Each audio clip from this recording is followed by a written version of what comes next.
1, 2, 3, go. Hi guys! Siyempre kinukuhanan ko po yung naglinis ng aking lupa. Siya po ay si Boy Kiang. Nasa taas po.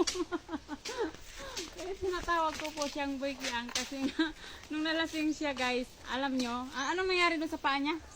Bakit nahulog sa puno? Galing po kasi kami kanina, hindi natuloy dahil na-disgrasya daw yung kanyang lolo.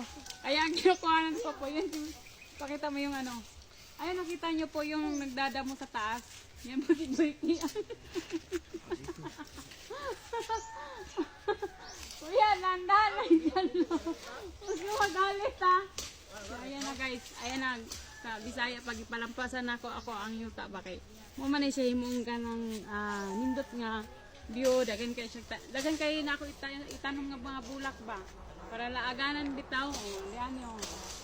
So, guys, pasensya na guys. Kay katuwaan lang ni guys. Baka nang nakiang mangit si kuya.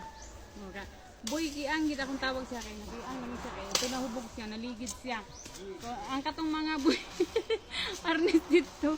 So ayan lang guys, kayong katuwaan lang guys. Ayan. So ayan guys, ayan si Boy Kiang po yan. Ayan, so yung kasi malinis na po yung sa taas. So dito na siya banda. Dito na siya sa parting to. Dito na siya ng mga damo. So ayan. So abang-abangan nyo na lang po ang aking lupain. Kung gaano siya kaganda. Kung gaano kaganda yung tanawin dito. Yan, dito sa Langagdan Sulihon. Sa mga gusto pong mamasyal dito sa aking lupa po, ang ilalagay ko pong, ipapaskil ko pong pangalan ay Inday Liki Vlog. So, ayan. So, soon, bibisitahin nyo po ang aking Inday Liki Vlog rest house. Ayan, so sobrang lamig po dito guys. And bye-bye.